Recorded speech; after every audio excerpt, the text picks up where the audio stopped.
The views expressed on Emergency FD Storyline are from the guest and the host and do not necessarily represent the views of any government agency, private company, or public service. You know, for many of us, like myself, I'm a parent of a first responder, and I'm telling you, it's challenging sometimes, but you're very proud of your child and the fact that they want to be a public servant. The thing I don't think you really get into or you really understand is what that means and how sometimes difficult that can be in doing their job. But at the same time, that pride always stays with you no matter what goes on, whatever happens. And with me are two individuals that I consider some super parents, and they've had to go through a big journey with this that thankfully I haven't had to go through, but they have turned it into a positive. And with me is Kaitlin Bergan, and we've been wanting to talk for a long time, but I'm really glad you could join us and be a part of us here at Emergency FD Storyline. Thanks for having us. Oh, absolutely. I want to talk a little bit about your daughter. I have a son. I've shared a little bit with you about my son, and they've, I think, gone down some of the same paths in a lot of ways. At the same time, your daughter kind of reminds me a little bit of my son. She's one of those ones that she, I think, overachieves sometimes, very excited about what she did and recalling. And I want you to tell that story and take us down to the point where things changed. And we're going to talk about some serious issues today. Tell me about Caitlin. Oh boy, she was such a bright light, but she was strong light too. And, a go-getter. From the early age of, we started hearing stories about her when she was in kindergarten, so her teachers could even come on here and tell you some stories, and they would have you laughing and probably crying too. But she always wanted to help other people first. That's important. And that became a problem even way back then. She would help others first. Okay. Yeah. Instead of doing her work, she would be over there helping little Johnny or somebody. And, her teachers would say, Caitlin, it's great, but you've got to do you first, and she just wouldn't do that. She'd be like, well, but they need my help too. So that was early on. And so we knew she was destined to do something, but we didn't know what. But we always said, building her up wasn't hard. It was just, you can do anything you set your mind to. Don't ever let anybody tell you can't. And boy, she didn't. But she was always respectful about that and kind.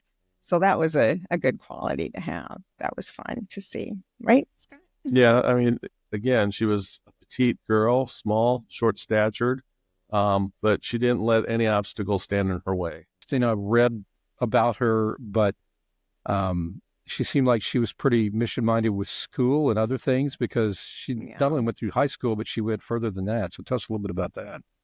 She loved books, so she loved to read, and that started from an early age. When she was in a crib, she would pull all the books off the bookshelf and pull them into her crib, and so again, that just continued, till basically the day she died. Mm-hmm. She was always had books to read. I think the backstory to that too is, Caitlin was the baby of the family, and what she saw around her was, I'm in education at the time, and Scott works with, I don't know, how do you want to explain that? Manufacturing.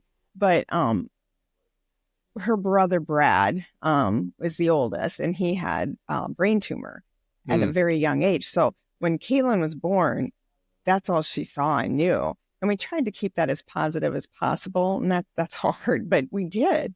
When we were around her, and Craig, her other brother, that's all they knew growing up. So she often saw, us taking care of Brad. And, I can only imagine, but I know our doctors, there were a team of them. They always said, we don't know the effects of this with the other two children, but there will be something. So try to keep it as positive. You're going to have tears, of course, and that's okay, but just, don't make it become everything.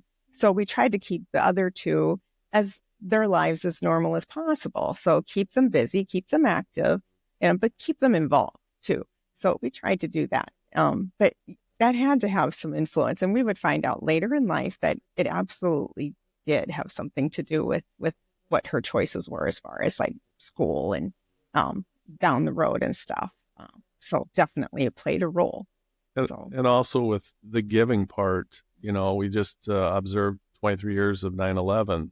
Mm-hmm. And, I happened to be at Iowa State University for a work deal at the time that happened. And Lorena was home with her and watching the news, and Caitlin come back in the bedroom with her piggy bank and said, "Mom, we need to give this to help them people." Wow.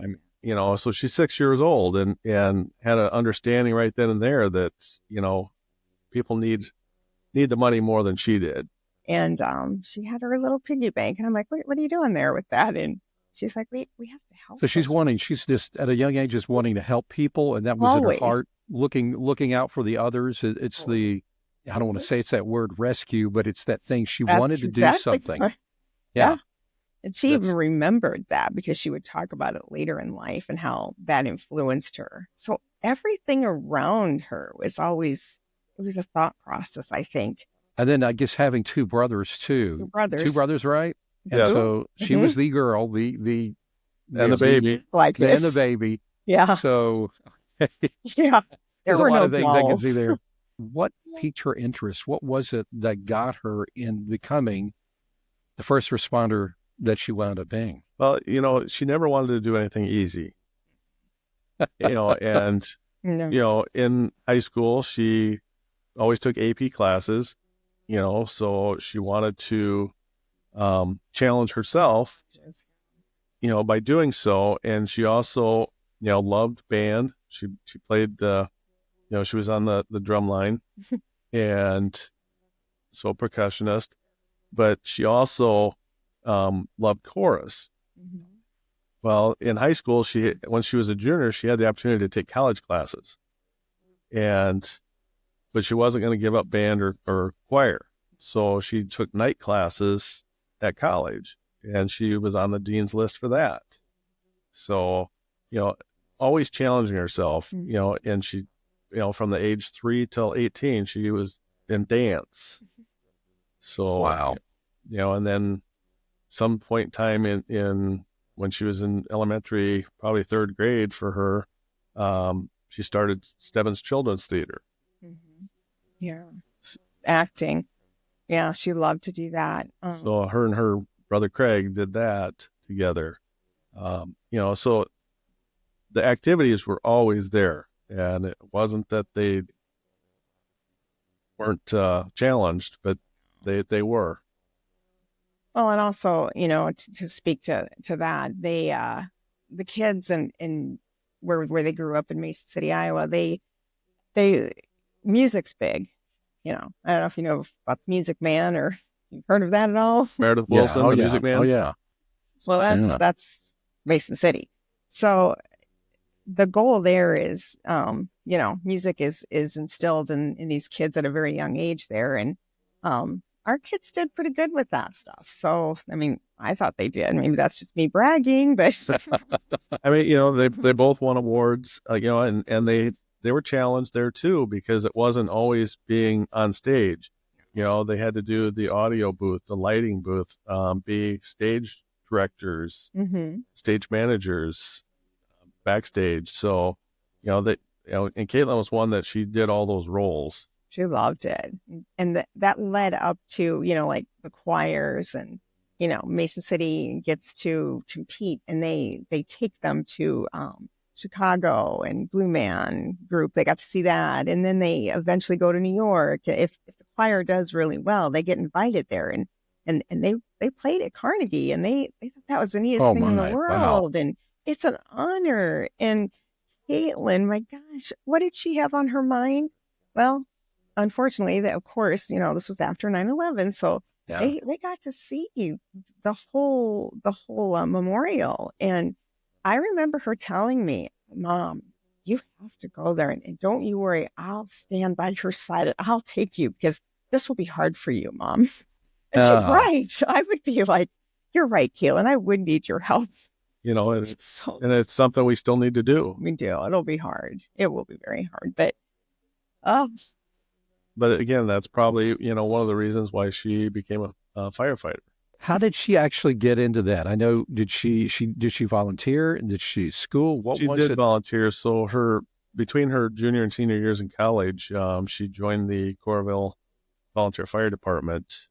Something that intrigued her too was being able to live at the department because rent was relatively cheap. So she was going to save a lot of money. she's smart. But, again, at the time she was pursuing her paramedic degree in college. Mm-hmm. So did she do that first, or was she doing the paramedic first? Is that good? She started that first? She actually was the volunteer firefighter first. Okay. And then graduated, with Health and Human Physiology degree, and then pursued career as a paramedic. So she worked for Anamosa hospital. Mm-hmm. And there's a distance in between there. Yeah, she had like a drive. 45, 50-minute drive just to get to work. But, she was always up to that challenge too. And just, loved the time she had with that ambulance service. And part of it, it's a rural hospital. And so limited doctors. So the doctors allowed the paramedics to do a lot of the patient care. Gave her a little more license or liberty to do things that you don't necessarily do, because that's a big deal. Yes. That happens around here. You just have to, you don't have everything. Right. You just got You're usually the only person getting there, Yes. Oh. So again, starting college, she went pre-med, and after 2 years, she just like, Mom, Dad, this isn't for me. She didn't tell us. She couldn't. Yeah, she couldn't tell us. She actually typed a letter to let you know. She did. We went to visit at the U, and she said, I've got something I need on my mind. I need to tell you. I'm like, well, okay. Oh my God. I'm like, what's going on? I'm like, oh Lord. She was the perfect golden child, one of them, we had 3. waiting for the shoe to drop, right? Yeah. And I'm like, oh, there's always got to be one, Yeah. But, so she gave us this letter and, explained her thought process is, she didn't want to be stuck in an office or in the hospital. She wanted to be first on the scene on front lines. So I think I've heard that before. Going to become a paramedic. I always refer to it going at high speeds and catching the action and the adrenaline rush of it all too. I believe it. Helping people. Yes. Everything combined. So, and that just, goes back to her early days of always helping others first. And that's typical of a first responder. They'll go help others, but not themselves. It's so scary. All I've had was, I'm sure I was like shock and fear, but yet I'm going to support you no matter what you say or do. Caitlyn, 5'2", 5'3", driving those big cam buses, and Lorena's like, oh, Caitlyn, you can't do that. And it's like, I say can't. I said, please don't do that. But, when you tell her she can't or don't want her to do those things, she's going to do them. She's got to do it. That's usually the mistake. I learned that one with my own son. It's kind of like, nope, okay. Yeah. I just didn't want her that was to encouragement to do it. It was a challenge. Yeah. So, Right. So we went on from there. What happened after that? How did she move on into her career? How did that go? She wanted more action. So she was looking at bigger cities. Mm-hmm. She actually looked at Versailles, California. Wow. And I know. And I was like, Caitlin, California, I mean, cost of living is going to be outrageous. And she goes, Dad, I've already, thought this out and checked everything out. I know what rent's going to be. And I've made my own budget based on what the typical salary was going to be to start out there. So she was thinking ahead all the time. Was set for interviews out there. I think she had 1 or 2, and they were getting ready to fly her out there. And what happens? COVID-19. Where did she go at that point? In other words, did she go to California? So what took place? What happened? Figured it out. She found a way. But sure did. Yeah. I mean, she was very stressed during COVID-19. Yeah. Oh yeah. Very stressed. Yeah. Because it became long hours and dealing with the patients. And she was at the hospital at that point, correct? Yeah. So working there, yeah. Was she teaching? She was teaching as well. So, EMTs. as she was going through her classes as the student, the instructors realized that here's somebody that we need to bring on as an instructor. Wow. And they really encouraged her to do that. And so she took the exams needed to be an instructor to teach EMS. So she was teaching that at Kirkwood to start, and then the University of Iowa. The one thing she had told us is all the schooling you get, it doesn't prepare you for what you see out in the field. Yeah. And so her plan was to write a curriculum to prepare students for what they're going to see out in the field. Yeah, she had it. I have it in her notes, and she talked about it all the time and how important it was. And she goes, Mom, there really isn't anything out there that I know of. And she goes, I'm going to do it. And I'm like, what? And I said, okay, well, if you think there's a need, you need to do it. And there was a link to California there because she had an instructor at the University of Iowa that had moved out to California. But again, COVID-19 played a big factor in putting a kibosh to that. I think, I think they had to wait because, the country didn't know what to do or how things were going to play out. So it was a waiting game, and she was on fire. She was like, I can't. She was like, I can't. I got to keep moving. It's either there or somewhere else. And she had some other key places, including Memphis, on her mind. But, there was a time, too, when Caitlyn went out to Seattle, to pursue, possibly getting hired out there. And she had a girlfriend from school in Stebbins that lived and worked out there. So she, met up with that person, but then, went to the fire department out there to, investigate or see what their programs were about. And, it ended up not being for her because she's already a certified paramedic and they require her to go through their program. Oh, again. Yeah. Again. And she goes, I'm not going to spend another 3 years going through paramedic training when I'm already a certified paramedic. What happened next? Somewhere in 2021, I believe it was, or late 2020 is where she met Jason. Yeah. He came on board as a volunteer firefighter and they kind of hit it off right away. I had a work conference down in New Orleans and Lorena and Caitlin went with me. Yeah. And so while I was busy with my conference, they did some tour sightseeing and stuff. So Caitlin took Jason there on a vacation. Another vacation. Yeah, on another vacation. It was like January of 21, I believe, or 21. Yeah. So on their way back, they come through Memphis, Tennessee, and stopped at a firehouse and got introduced to a chief there. And, they inquired about T-shirts, if they get Memphis Fire T-shirts. And so they ended up spending about 2 hours talking to this chief.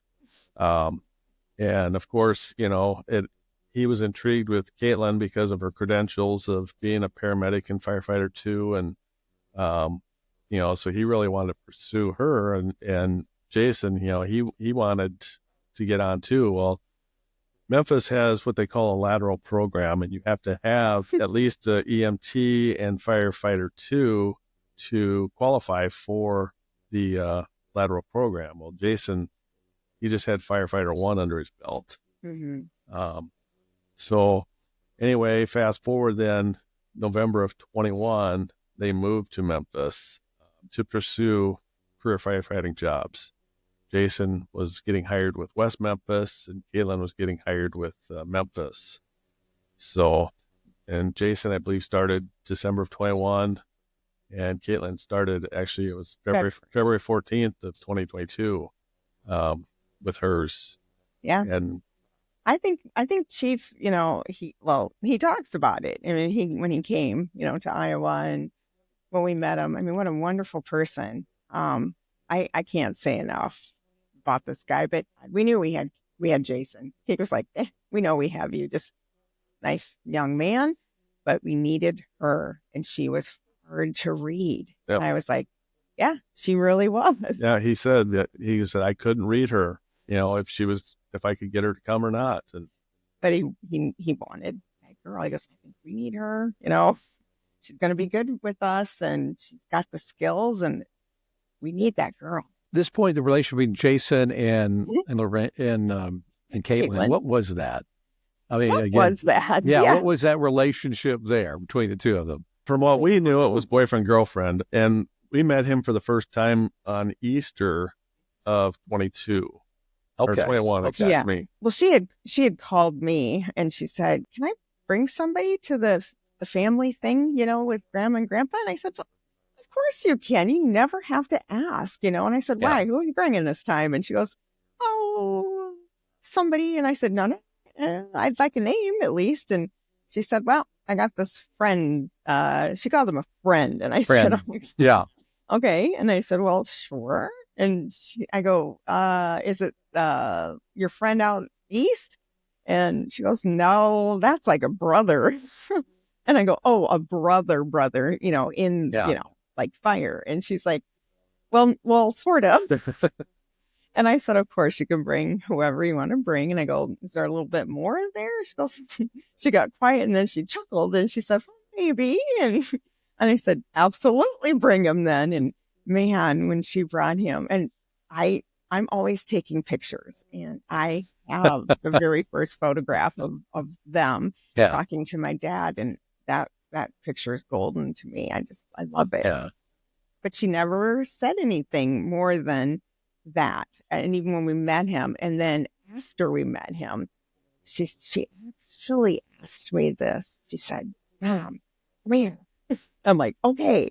So off in the corner, and I said, what's going on now?" And she goes, "What'd you think of him?" And I go, "You've never asked me about what did I think of anybody. Why are you doing this?" And I Yeah. knew something was up. And you like him? And I go, "He's beautiful, and he's blonde. We've never had anybody blonde in our family." Yeah. Blonde and blue eyes. Blue eyes. He was beautiful. And I said, "He seems really sweet, Caitlin. Really." He said they wind up in Memphis, right? That's what happened. She winds up in Memphis. He winds up working for the West Memphis Fire Department. Right. Yeah. She's in Memphis, and that's what happens. I guess through the lateral Yeah, program, I she guess. joined up. It's not like Iowa and Yeah. Coralville where Yeah. they could be at the same stations. So Yeah. here, we're, living in Mason City, Iowa at the time. And we'd actually come down to Ankeny to, actually, I think we were in Ames, no, Ankeny, to a Sam's Club. Oh, yeah. And February 26th, 2022. Oh, yeah. And Caitlin calls me, and it's like, yeah, what's going on? And because she usually doesn't call out of the blue. She said, Jason's dead. So that's what she said to you. And do you I have was in no the clue? bathroom. Yeah, Loretta had gone to go to the bathroom, and she said, Jason got killed. It's like, what? And this was the man that you basically had met, the young man. You knew they were getting close. We'd seen him, met him 5 different times, before they moved. Probably what? How many months? Maybe. Well, it'd been from late March. I think Easter was late March that year. And October. So you got 7 months there. What else did she tell you? That's when she told us that they were engaged. Okay. That day, she didn't say anything prior to that, and there are reasons. But you found out that day. That's how close they were. This wasn't just. Yeah. They had been very close, and we didn't know. And there were reasons for that. So her whole world just went, did a 180, and. But it's interesting because she was very matter of fact with you, and I asked you later, like, did she cry when she spoke to you? And she didn't. No, No, I don't think she did. She didn't. But she did with me. And part of it, I think, is the mother-daughter bond there. Yeah. She was being strong for you. Yeah. And, it's just, Did she tell how it happened or what happened, or she had said that, he had stopped for an accident, and he came up on an accident, headed to his last day of training to be a certified EMT. So he's, final day, and she had been up with him that morning, and offered to take him, and he says, "No, I've got this." They had some close to freezing rain overnight, and so he ended up taking her vehicle. She had a newer vehicle, 4-wheel drive, and so he came up on this accident, and it was a semi that had flipped on its side and pulled off the side of the road, and apparently another semi had come and pulled off the side of the road. And just as Jason, apparently this is what we were told, as soon as he stepped out of the car, a third semi came and hit him. It actually hit all 3 vehicles, the downed semi, Jason's vehicle, and the other semi. I mean, he had no way of knowing what was coming. So again, we're talking about 2 young people who basically have moved into a whole area, Right. Close, All now they're new. engaged, and then this happens. Yeah. And take me forward. How is Caitlin? How was she doing prior to that? And then as this happens, what had happened or what had been going on? Prior to that happening, I mean, they were already looking at houses. I mean, they had signed a 1-year lease on an apartment. They were already looking at, what their potential incomes were going to be for that year, and looking to buy a house. I mean, they'd already started looking at houses. Well, yeah. Yeah, and I think you have to take a step back too. One of the reasons Caitlin wanted to go into a larger city had to do with an incident that prompted her, I'll say. There was a really bad accident that she led herself through, I'll say. It was in Iowa. And I don't want to give too much of that away, other than so it was bad. Yeah, it was a 17-year-old girl that had a semi pulled out in front of her, and it was a foggy morning.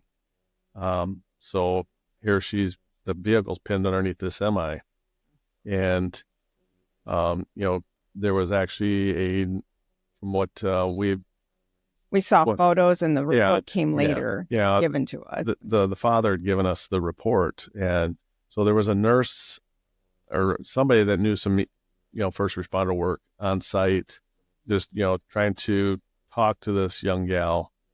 And then once paramedics got on scene, Caitlin, she didn't even think, hesitate. She didn't hesitate. She didn't even think about scene safety. She got underneath that semi into the vehicle, kept the girl's airway open, and until they could, get the vehicle pulled out from underneath the semi and get her extracted. At some point in time, she had coded, but Caitlin was able to revive her. The report said that they did, I believe it was 18 or 19 minutes of CPR once they got her out of the vehicle. Yeah. Wow. So, they got her in the ambulance, took her to the local hospital, where, Caitlin was the lead the whole time. The on-duty physician, let Caitlin lead the thing, and then they had to transport her to the University of Iowa. The dad said that they gave this gal 1% chance to live. This gal just graduated from the University of Iowa this spring. Oh, that's great. So that Caitlin, the only thing she told us about this whole thing was that she would often refer to this accident, and it was pivotal. And I could tell. I'm like, this is why she's doing what she's doing. My God. Because I always wondered, what is this about? Is this just like a thing? It's not. It's a career. But it's a calling.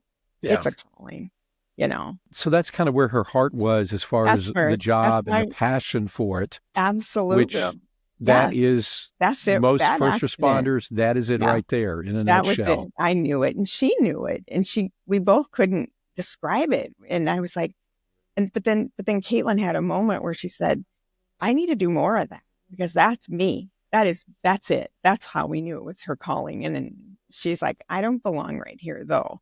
I belong in somewhere where they have a lot of these calls. she winds up in Memphis, and in Memphis, she starts getting all that action, I'm sure. And Well, and then I so mean, what happened? so More. so she was 2 weeks into her lateral training when Jason was killed. Oh my goodness, really? Yes. So she had not really even got on the job at that point. No. No. So I don't even know how she got there. and I can't remember what the lateral team name was. It was 21 strong. Yeah, Oh, 21 wow. strong, because they were from 21 different nationalities or communities. Yeah.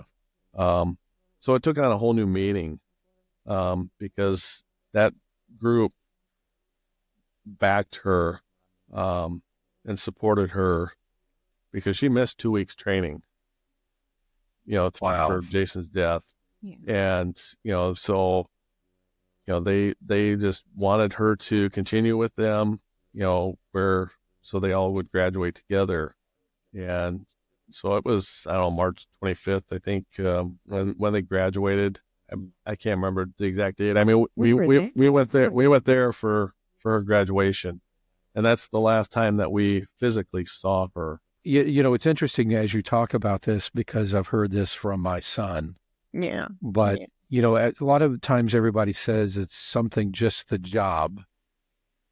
And he's often told me over and over again, he said, Dad, there's always another component. There is. And Yeah. there's a personal component. All of a sudden it's happening to her. And I guess what I'm getting to, she can't help herself with this. So tell me, I mean, I didn't know all these with these kinds of details, but tell me a There's little so bit more. much. That's So just you one. saw her that last time, which was at the graduation, which is very proud of that. That's just a wonderful thing. Oh, yes. Yeah. And so she's literally just starting her career with Memphis at that point. She really was. So, back up a couple weeks, we'd been on vacation. We didn't want to go, but she said, you need to. Yeah. Because you Glad guys you still went. need to go on vacation. So, Yeah. she had texted and say, hey, are you guys going to be free to do a video, a Zoom or FaceTime, Whatever it was. and yeah, just when you're ready, do it. And so she FaceTimed us, and she wanted to share that she had just gotten all her turnout gear, Yeah. and she's just like, Yeah. I mean, she was in heaven, Yeah. because she goes, this is top of the line gear. This is amazing stuff. It's not somebody else's. Mine was tailored to fit me. This is what I've always wanted. This is the real stuff, So she was very excited to that point, and that's yeah. Well, it was so, I was like, what? And she was like, yes, Mom, but you have to touch it and see it. And I'm like, well, I will, I promise, so.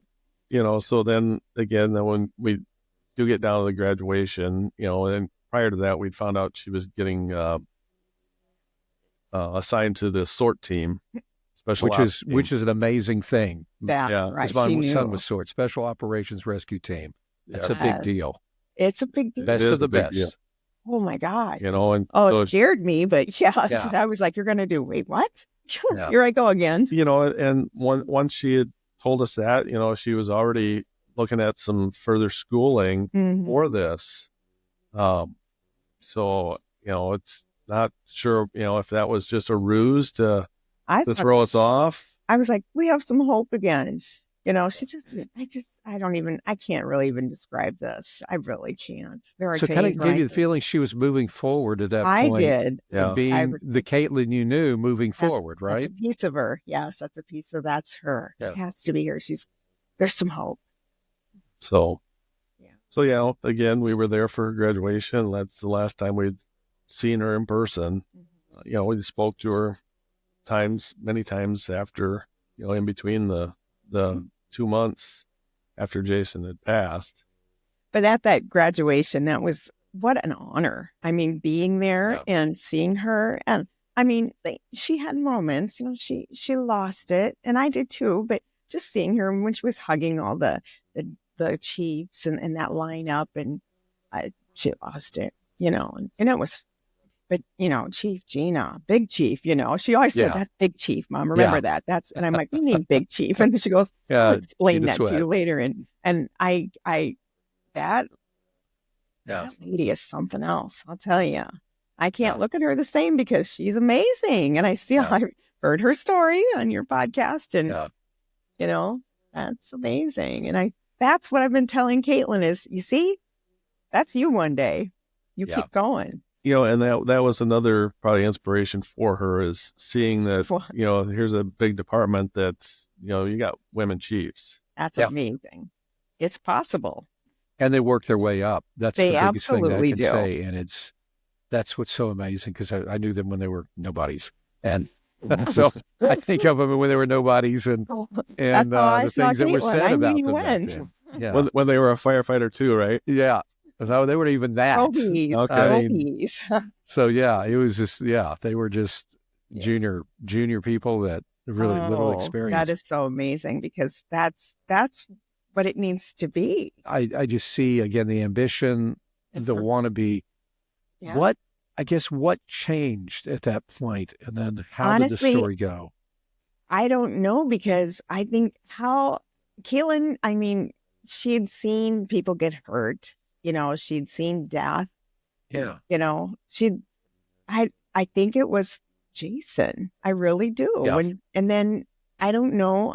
I've never heard of people here in Iowa, at least not from talking to Caitlin, where it's usually the parents that go in and identify, the person they've lost. And she did it. She went in. And yes. And I didn't know this, but I was told this later, and I didn't know that. And that made me sick. And I thought, if that made me sick, how on earth did she do that? But that's a bit much. It's that thing where that it doesn't affect me because I've seen this before. Yeah. But it obviously did. It must have had a tremendous effect on her. That had to have been the worst. And Caitlin described it as, I'm an introvert, and I didn't know that. And then to have her go in and do that, and she had said there were people. It was almost like a parade, and people lined the streets. And I said, "Wait, what?" And I don't know if that's true or not. Where other emergency vehicles were blocking, which is a big deal. the stoplights or whatever, so they could get through to the hospital. Yeah, but and that bothered her, and I didn't know that was done, and I didn't know what she was talking about, because I wasn't there, and I wanted to be there for her, but she didn't want us there. But I think it's because she didn't want us to go through any of that trauma with her. And here I wanted to be there for her, not to see any of that. I wanted to hold her hand and tell her this is going to be okay. And when she said, "No, I can do this," I thought nobody would expect you to. And I offered to send her grandpa, who she's very close to. And she said, "Oh, that I might allow." And my dad was packed and ready to go. And she said, "No, I can do it now." And I thought, there she is, trying to be strong again. And So from there, what happened? All the accolades Jason got, the ceremony and everything. How the Sea of Red, driving from West Memphis to the airport, and getting his body transferred back to Iowa. Hard on her. Yeah, very hard. She came home, stayed with her grandparents, and then a couple of firefighters from Coralville picked her up to go to the funeral home that picked up his body in Des Moines, Iowa, and then they drove procession from Des Moines to Iowa City. And so that had to weigh heavy on her as well. And of course, knowing she's missing her training, she was a little worried about that, but all the chiefs and her other class members just said, "Don't worry about it. We got your back." And the support was there for sure. Yeah. But I don't know. I mean, we felt like we had to make an appointment to see her, and we did. We only got 45 minutes alone, not even that, with her. It was about a half hour. An hour in a hotel room. And we felt like she was being guarded. And I'm like, what is this about? yeah, we didn't get any more time with her, and she was being guarded. Yeah. I'm like, that's my kid. So we And that was there where in Iowa where you were during that process. Yeah. And I'm like, we only had her brothers and I. We were put in a hotel room. I can barely remember this, but we were all in shock. Yeah. But they just stuffed us in a little room, and she was brought in by her escort, and they said, you got about, this much time and I'll come back and get you. And I was just waiting for this person to leave, and they did. And she just sat there just staring, and I'm like, what is this? I mean, are you okay? And she just stared. Yeah. I mean, there was a couple times that she had tears and stuff, but otherwise, no, she was like a little soldier. And I'm like, this is not Caitlin. What is going on? And her brothers were just staring like, what's going on here? So you could tell she wasn't herself, And then after that, she wound up going back to Memphis and getting back into the swing of things again. She was worried. She wanted to get back. She had a friend that she had met in Iowa City, lived out east, come and stay with her for a week. He couldn't get off to get back for the funeral. No. So he said, I can get off the following week. And so he went and stayed with her that week. Yeah. So she could just try to get back to somewhat normalcy. Mm-hmm.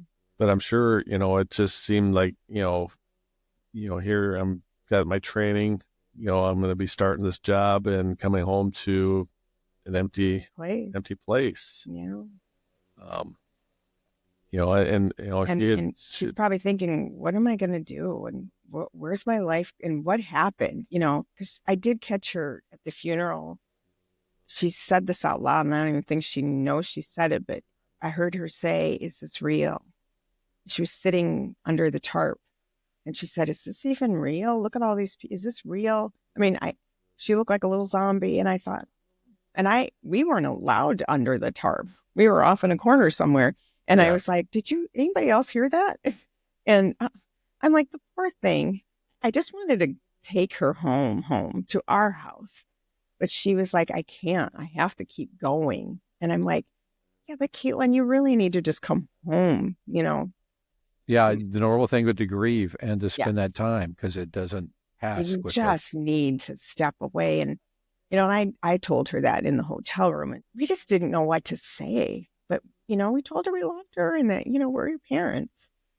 And again, I mean, we had just found out the day that, she called that he died, that they were engaged, and they had a plan to both of them finish their training, come home that spring and announce this. Make the announcement that be they were a surprise. Engaged. It's kind of like they were, That's exactly it. And they were pretty serious. Both of them driven to get things done. They wanted their to plans. They were making logical plans, I guess you could say in a way. Yes. And I said, that's an excellent plan. Sometimes plans don't work out. It's okay. It's not your fault. And she's, I think she was just, in her mind at the time was processing, and she was dealing with guilt, and it wasn't her fault. Yeah. Somebody was telling her it was her fault, and they shouldn't have. And it was nobody that we were friends with. But, and I didn't find a lot of things out until later. So we had that going on, and she comes back. She's back working. And she graduates, right? Yep. Yeah. So she's on the job, and obviously that is a major trauma. That is huge. There's a life-changing trauma, and knowing that how close they were, and if anybody else had said anything or done anything, I guess from the first responder side, I know she probably got a lot of support there with them. But you're being thrown back into a situation that is hard to describe for the average individual. So she's dealing with that, but she's not telling you or telling anyone else. She's not expressing that because she's doing what first responders do best. Yeah. They stuff it. Right. She's getting back into this, and her first day on the actual job as a probationary firefighter, 24-hour shift, and, some minor calls throughout the night. And then about 5 a.m, they had a major fire that they responded to. And, so there's, that Yeah. Raymond that, I can't pronounce his last name, that does all those photos. Oh yeah. Chosa. Yeah. Yeah. He, Chosa. he was there and did a bunch of photos. So, we've got pictures of her. I mean, she had actually sent them to us too, of this fire. Yeah. And, she was on second team to go in, and first team went in, and one of the firefighters came right back out, and her lieutenant said, "Caitlin, you're ready." And she didn't bat an eye, and he told us, after she'd passed and everything, that, she didn't bat an eye. She knew what she was doing, and She went in. She went in and, was in for, as long as her tank held up, and then she came out to get a breather and get a new air supply to be ready to go a second time. That's that thing. That's that relief. Yeah. She's able to do the job and do it well. That's the You know, escape so from it. So she wasn't showing signs, of not in front of, like, Yeah. and she could mask it almost, or Yeah. she was hiding it very well. I mean, masking it from everybody. yeah. Well, and I'm grateful for those photos, because my brain couldn't go there. Like, I couldn't imagine her working, driving, eating, nothing, because I couldn't do it. I was struggling myself. So I'm thinking, how on earth? So that made it real for me. If I didn't have those photographs, there's no way I would even think she even was really there. So he places her there for me, which is something as a mother I needed. I needed to know that she really was in Memphis. She really was fighting fires. And she did love that. That was her passion, though, wasn't it? Yes. And I don't think I would have believed it if I didn't have those. Those photos are really important to me. I don't have any photos on my wall, and we had moved. There are no photos up yet, just one. And I can't yet until I'm ready. But those will be the photos that I put up first, and then I will put some more up. But I need the right framing. I need my mind to be there. It's just not there yet. But those are very, very important to me and to Scott. And he flies all over the country anyways, never home. So, but I just can't do it. It's just too hard right now. To this story, which is to me just so. Well, we lost two people. Yeah. And, Jason was going to be our son-in-law. Yeah. We didn't know him that well, but I'll tell you what, if Caitlin loved him, we loved him. We accepted him the moment she told us. There was no judgment other than love. That's how we took this. Yep. And we wish the same for her. And then, both of them, I guess I'm thinking of this as the first responders. They're literally living, doing what they want to do. Absolutely. They have a passion for it. They have a passion for others. That was to the end. Even hearing her at this fire, you have these photos. And so that part was still there, but there was something deep going on inside. Something inside her. And honestly, the personal side of this to me is that trigger. So what happened? And tell me how long it was before what took place, and tell me about what you learned and when you learned and how that was. I can't imagine this. Well, as a father of a first responder. Well, we weren't sure until we had some concrete evidence, and it was her own words. She, in her words, in her phone, she told the story that she said she died the day he died. Those were her words in her notes. It's one of the things that I think people need to understand is she said that. I mean, something broke inside. Yeah. Really. We talked about the car accident where she saved the 17-year-old. Yeah. She told us about an incident at the Anamosa prison, where, she was responding to a call there, and police were kind of holding the paramedics back because there was an inmate that was hanging himself, and the population in there is encouraging this inmate to do that. So that's really probably the start of her PTSD. Yeah. And, then of course, all the major calls she'd been on, and losing Jason was, That was the straw key. that broke the camel's back. You Yeah. know, that was the one that did it. You know, and as Lorena just said, you know, in her notes, she died when he died.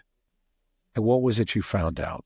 You mean when she passed away? How were we told? Yeah, and how did you know? What I mean, to me, this probably was a little bit of a shock, and yet you knew she was going it through was stuff. awful. Yeah. Tell me what happened. So like on April 22nd was a Friday. She had called and said she was back in Iowa, and it was for, you know, a quick trip home to help a friend in need. You know, and then she wasn't going to have time to meet with many people. You know, she's home to help this friend, and she had to get back for her next shift. You know, and so I was talking with her. I talked with her maybe 15, 20 minutes. She was driving up to Cedar Rapids, Iowa to see somebody up there. And Lorena happened to be taking a nap because she'd asked, you know, for her mom. And I said, well, you know, when you're done with talking with your friend, I said, call your mom. She'll probably be up by then. And you know, you can talk with her then. Of course, you know, Lorena finds out Caitlyn's in Iowa. You know, we need to go see her. You know, and it's like, well, she said she doesn't have time. I don't care. I said, we go see her. No, I don't care if she has 5 minutes, or we'll make 5 minutes. I'll see her on the road and pull her over or whatever. We'll make time. That's even mama. though it's a 3-hour drive, I'll find the time. She'll find the time. And you don't come all the way from Memphis to Iowa and not 5 minutes, you know. That's so not like her. So I knew that wasn't right. Yeah. And she did call and we did talk, and I just thought to myself, what are you doing coming to Iowa? What's up? You know, you can't fool me. And she said, well, you know, and I could hear in her voice, she wasn't telling me the truth. Yeah. Mom knows, because she's always called, or she's always said, hey, I'm coming on this date or whatever. And there just wasn't any excitement or nothing there. And I said, okay, well, we're coming. And she goes, no. And that quick no was her. That was a lie. I knew it. And I said, well, we're getting in the car. And she goes, Mom, I'm not going to be wherever you think I'm going to be at the time that you get here. And I said, well, how do you know? And she's just like, no, I don't know my schedule. And then she goes, and then I'm going to head back. And I was like, well, okay. So I just kind of, anything we talked about that time was to just appease her, you know, just like, fine. Okay. Told us she's only got, you know, so much time before she's got to head back. And, you know, it's 3 hours down and we don't know where she's going to be. I mean, it would have been silly if you think about it. It's like us going to Memphis and trying to find her there and not knowing where she's at. Exactly. That's silly. But we do know where her friends are. And I'd have gotten it out of one of them, because we didn't know it at the time, but they were all involved. They all knew where they had all seen her, and we didn't know it at the time, but they did all know where she was. They all had spent some time with her. So yeah, you know, and you know, Lorena has Caitlyn's phone, and so she learned that, you know, Caitlyn basically called everybody that she knew that night, that during that weekend that she was home, basically to have a conversation with them, not knowing, well, she knew what she was going to do, but nobody knew that. Nobody else knew. That was she back in Memphis at that time? What was that? She'd gone back to Memphis at that time? No. She had lied that, you know, about when she was going back. Okay. So they all thought she was coming back, you know, the Memphis. Yeah.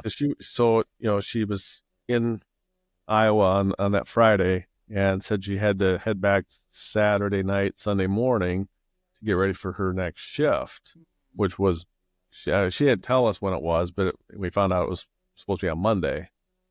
Something like that. Yeah. So, you know, and so here it's Wednesday the 27th. You know, and like a lot of people, we have Ring doorbell cameras. Yeah. And ours went off, and I was down in Kansas City, Missouri, and, you know, doing my job, and I just saw it go off, and what's going on there, you know? And because, you know, we had a lot of kids messing around in the front of our house, so I looked, and there was 3 police officers out front, and I didn't think anything of it. And, you know, they're just standing there, and then all of a sudden they're starting to walk to the door. They ring it, so I answered it, and they just and said, we need to talk to somebody in person. We can't talk, through the camera or anything. And I said, well, told them where I was and what about your wife? And they said, well, she's, at work over in Clear Lake at, the schools over there. That's So, 10 minutes from our house. So they said that they would get in touch with her. And I had called her and told her, that, hey, the police were just at the house and it just went right over my head. But for Lorena, she knew right away that something was Caitlin, because Caitlin had told us anything ever happens to me, she always said it would be the state police that would come to the door. Well, she'd said, because Jason, they lost Jason. I remember asking Caitlin. Caitlin and I talked all the time. And one of the conversations we had, I asked her, I said, how did they tell the other family about, their son, Jason?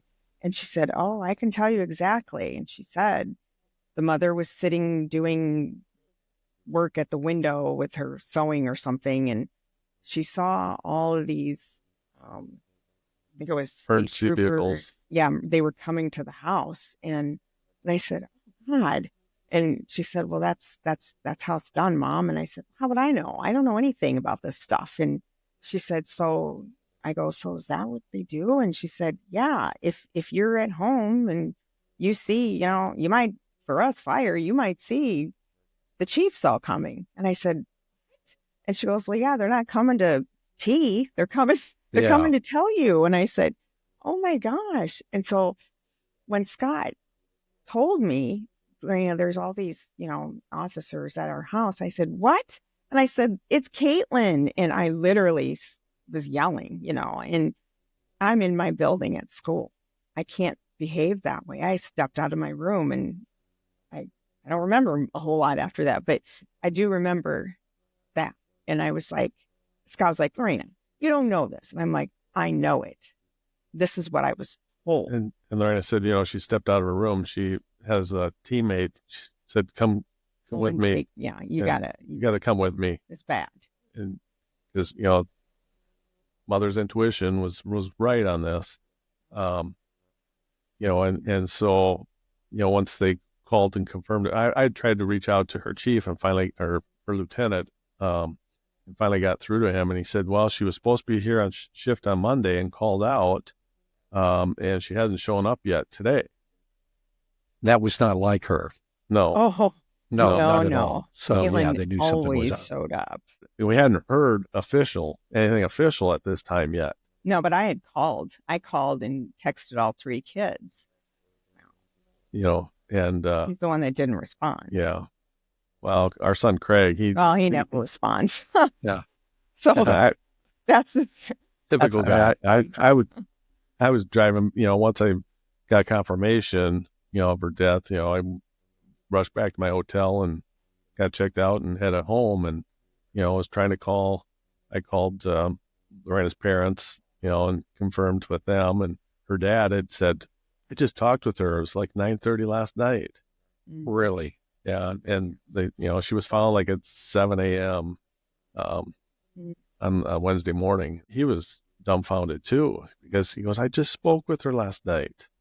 And he said, I questioned where she was because he heard some rumbling going on in the vehicle or whatever. And she just said she was on the road, heading back to Memphis. Mm. Wow. Is what she had told Lorena's dad. So, and I called him because I wanted to make sure he went over to our oldest son, since, he's got some disabilities and whatnot. It's, wanted you to, go tell him in person, what transpired, because I didn't want to call him and tell him. Oh, no, that's not something you do over the phone. And it's not, especially it's her brother. And then finally, I kept calling, Craig and leave a message. Craig, you need to call me. This is, important. And, finally called, and, and he lived in Decorah, Iowa at the time. And then of course in, trying to, get other calls coming in from the detective that's, overseeing the case, and somebody from the coroner's office, just giving some details. And I'm not really sure how Scott was even drove. Like, I don't like that. And when I found all this out, I was like, how on earth that shouldn't be okay. Like, somebody should have brought him home. I can't even believe, like, that's dangerous. Going through your like, head, what would be going through your head? I didn't know this. Like, if I had known what did they tell you happened? What did you find they out? didn't tell. They just said, that she was found unresponsive by a fisherman that morning, and they tried to resuscitate her and were unsuccessful. And that it was an apparent suicide. They And you're driving. tell you how or they- what she did? Or anything? Well, I mean, when they finally called me, I pulled off the side of the road, to take the call because I wasn't going to continue driving, with, trying to get details so I could, obviously write stuff down as well. But, it's just like, with the notes she had left, paperwork she had in the car, and the method that she did. I mean, they just said, it was an apparent suicide. Yeah, I still don't think you should have, like, there has to be a better system in place. So, because if you're out of town and you're alone, what are you doing? Like, there should have been a trooper or somebody that took him back and then get his company car later or whatever. But I didn't know this because I'm at my school, which is, I don't know how far, hours away, but I'm 10 minutes from home, and they didn't let me drive. I had to have someone take me. I was in shock. For me, I stopped in Des Moines, stopped at Loren's parents' house, talked with them briefly, and then headed home. And another 2 hours. Another 2 hours to get back to Mesa City. And, a friend of ours lives in Coralville, and she's like, you guys, if you're coming, just let me know. That's where Caitlyn was. Was near Coralville. Yeah. Right. And so Lorena goes, we're going. So I was like, well, I just need to refresh my suitcase and we'll go. Well, yeah, the plan was, I always said if anything ever happens to any of our kids, I need to see them. Have to. I mean, I saw them all be born. Why wouldn't I see them at this horrible moment? But we never got that opportunity. We were denied. We don't know why. We still don't know why. And I will find out someday why we were denied that. I've never heard of this, and it angers me to this day. Why anybody, any hospital, any coroner, whoever, wherever she was, would deny a mother to see her child. That in of itself is trauma that I cannot even imagine. We weren't getting very many answers to what happened, especially with the property that was with her, because it was Jason's vehicle. And so, I mean, this was, Wednesday. So we didn't actually get to see the body until Friday when she was back in Mason City at the funeral home. Cannot imagine. I just can't imagine. There's so many other questions that I could ask, but I think the thing that, as I hear the story, the first thing I discover is that, she had a passion for what she was doing, and she wanted to do that. That was the biggest thing. But it's also that lesson of that personal tragedy. Something happened personally. Like I said, those words that ring in my son's ears, because he told me one day I got a phone call and said, this is number 6. And I think your daughter's maybe number 7. I'm not sure, but I remember that. Yes. And he would tell me these numbers, and I'm like, what's going on? And every time he said, Dad, there's something else besides this in the job. In other words, it's not necessarily the job, but I've learned from him after some things he's really been through and had to get treatment, really heavy duty treatment, that there's an element to it, and it contributes, but it's part of their personalities too. Yeah. They can help others and they want to help others, and that's their passion but they don't know how to help themselves. And Yeah. and that is one of the biggest downfalls. It is. I know many right now first responders are listening, and they will say, yeah, that's true. Caitlin was really suffering, but she didn't want to bring you in it. No, She thought she could handle it. she did think she was so And, independent. That's what At we the same wanted. time, that is who she was. And That is that's who she was. that's part of that personality. Your son, I mean, I hope to meet him someday because I think he's amazing too, because look at him. He got the help. He got the You help. know, But I'm telling and- you, it was close. And Yeah. thankfully, he had a wife that Yes. Dad insisted, but his wife was the one that really insisted. And then he had actually the other thing. He had a department, some chiefs and some people that stepped in and said, oh, Love that. we want you to go to this. You got to do this. His wife says, oh, yeah, you don't have any choice. You're going. Mhm. So he got that help. That's wonderful. I don't want, when you hear Caitlin's story, I don't Mhm. want to just end it like that because No. there's so much to this that I would like to learn from and I like to discuss. Me too. Because being a parent of a first responder, you've gotten into it a little bit, but Mhm.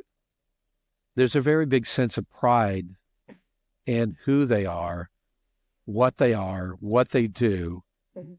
And you also have that side, like you said, you had this conversation with her about something happens to me. This is how this would take place Gosh. or whatever. Cause that's always in your mind on the job. Mhm.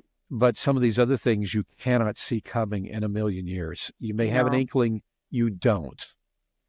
So tell me a little bit about, I guess, the things you've learned being a parent of a first responder and having to go through this and realize, Yeah. Really? wow, this could be tough. When we saw the firefighter side of her, because that's really the only side we got to see, because you can't, we did go to Anamosa and we saw her ambulance and she was so proud of that. She gave us a tour and it was kind of like Vanna White in there, like, oh, over here you have this. And she was like, I'm going to turn the lights on and I'm going to turn the siren on. She just was very proud of her work. Very happy. And we were just like, you are doing some amazing things, So there's just that, but it's just like shiny stuff to us. And when I look at it now, I keep telling myself, we really didn't know anything because we didn't know what's PTSD, what's that? I heard of it, but I would relate that to wartime, the vets who nothing but respect for those people, amazing people. But I didn't know that responders got that. I was like, I never heard of this. And why? Oh, I know now why. But as parents, we need to know because we need to see the changes and recognize that. And then what do we do about it? We might not be able to do a whole lot, but support, which is what we've always done. But you need to know where to go when you need support, even for us, which was a problem. We didn't have much for parents if it is specific to who we are, responder parents. They're a little different, I think. I see it. I didn't see it before. Yeah. So there's that. Whether it's parents or, the significant other. Yes. There should be something out there that informs them that, hey, you should be watching for this. Yeah. What signs to be looking for. Yeah. If that there is trauma from their job. Post-traumatic stress and, as you say, seeking treatment. Caitlin obviously didn't get that treatment. I don't sometimes think you're going through it. And being a first responder, usually people see it around them. Mm-hmm. Sometimes, but there's still that thing where the person wants, will they get help? Will they get help? Will they seek it? Right. Tell me a little bit about that. And I guess what you've discovered since this and with your experience, because to me, the story is... It's mind-blowing. She absolutely believed in, talking to a therapist. She had one then in Iowa. And she even brought her fiance, and he didn't believe in it at first. He was like, this is weird, but she said, no. She said, even when you feel good, you should go see somebody and talk to someone. she always came to us and talked because we believe in talking. Why would I not? I don't understand, but I don't have that kind of trauma. So I guess if I did, maybe I'd feel different. Or if somebody was going to tell me like, hey, I might just think you're a little strange and not be your friend, or I might threaten your job. Well, no one ever told me that was a thing. I didn't know. She never said that. She didn't tell us that side of it. I didn't even realize that. People might look at me different. I thought, my goodness. So, but she was strong about that, I thought. So when she said she went to therapy, she coded it different. She said, no, I just go because it's okay to talk. That's all she told us. But she also didn't really pursue it after she moved. She did on a friendship level, but not professionally. So when she really needed the help, she didn't continue on. But again, she had that major trauma too at that point, which when she really was needed a shift. Yeah, well, didn't. Yeah, the therapist that she had been seeing, again, like Lorena said, once she moved, it became more of a friendship. And when she needed the therapist, it was friendship. She was too busy doing other things, when she should have been remembering this is the time we need the help. Get it? So I don't think she ever did. And she was dealing with the loss of Jason, the loss of her vehicle. All the little practical things involved with it. Oh my gosh. A lot. Financial stuff. That survivor's guilt, which I think she experienced big time. She did. She talked about it in her notes. Yes. Why was she still alive and Jason wasn't? Yeah. And et cetera. And why didn't she go with him that morning? Yeah. It's hard for anyone to understand that, I guess, until you've been there. And most of us have never been there. We've never had that kind of a trauma. Yeah. You guys have started an organization called Kaitlyn's Heart for Heroes, correct? Yes. Yeah. Yeah. For those listening, she's wearing a shirt. Both of them have it. Yeah. I think this is absolutely amazing. Part of the reason is because you've taken your pain and you're moving it away and doing something with it. In other words, instead of becoming bitter and angry, but doing something with it, because I find it to be amazing. I want to just read just some of your stuff about Kaitlyn's Heart for Heroes. It's supporting resources and services for first responders and their families. That's the thing you were just talking about a moment ago, for the families too. Yeah. That is key. There's a lot of lack with that. Providing outreach, referral opportunities to available resources, working to reduce the stigma related to mental health among first responders. That's a huge problem. Yes, it is. And on the job, off the job, everywhere, and even within the job, it's okay to talk to somebody.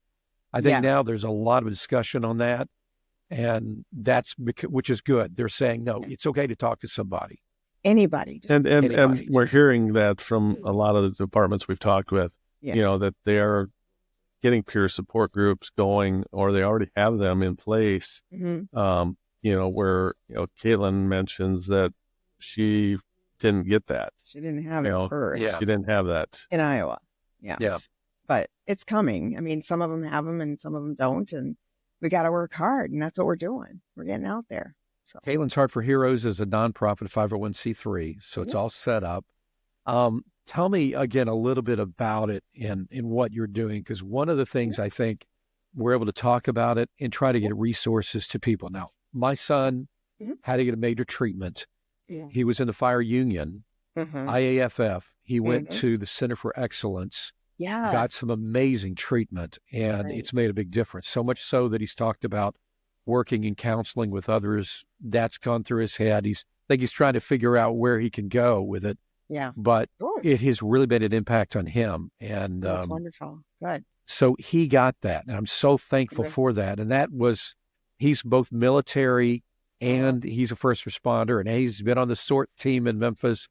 He's seen everything. And there's a lot of trauma even before working in fire and other things. So there's a lot that he went through that he discovered. I live in a small community here. And although some of them are union, many of the firefighters are not union. They don't Yeah. have that resource. I don't. And, Yeah. you Or they know, have very little in it. very That's little. the difference. And Iowa has a lot of rural communities, so a That's lot where of we are here volunteer in Illinois, departments, Southern Illinois. and they don't have the resources necessary for them. Again, that's one of the areas that we want to be able to help to support these first responders. Yeah. Because some of them, even if they are in an organization that might have the resources, financially they might not be able to be able to afford co-payments or something, and that's something we could help with. Yeah. They just need to know we're here, because we're a young foundation. We established in April of 23. Our team is small, but we're growing, and just getting our name out there. Talked to a Kiwanis Club and a Rotary Club. Lorena was actually invited to a fire department to give a talk, about Kaitlyn's Heart for Heroes. Cedar Rapids, Iowa, they've invited us. They just recently lost, a member. If there's a class they want to take and they can't, the rural places and agencies, and we would definitely try to assist with that. So but again, I don't know that they know we're here. So that's why we're trying to get our name out You're there. available to speak, Yes. tell the story. Yeah. The other thing, I think it's so impactful to me that first responders even hear it, because that gets some traction. And then people can help you. In other words, even financially in other ways. It is a 501c3 organization. And let me just, again, I know you can be reached with Kaitlin at gmail.com. Kaitlyn's Heart for Heroes at gmail.com. Your website, which is Kaitlyn's Heart for Heroes.org. Yeah. And there's all those different areas. You have like a support group through Facebook, correct?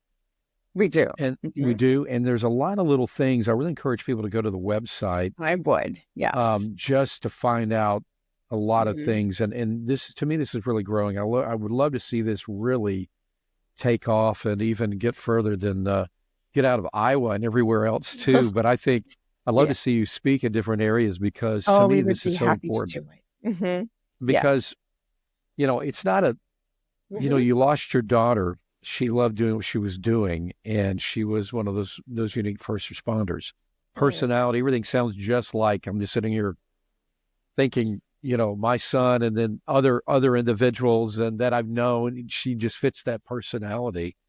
And but to share her life at the same time, understand how those traumas can really affect someone, even the strongest. I'm just telling you, the strongest individuals that have been doing this for years, and you hear them talk about something can trigger. And you just can't believe it. I had one firefighter that just told me he's an experienced guy that wanted in his life over and over again. He was involved in in fact, he's been on our podcast, a guy named George Langston, who went through a mass shooting, and everyone, his lieutenant, his driver was shot. George told me, he said, I'm really worried about this younger generation. He said, because they have a lot of disconnection compared to what we did. We sat around a table. We were very, there wasn't the phone. You couldn't run away. You couldn't hide away with these little devices. You weren't just disconnected.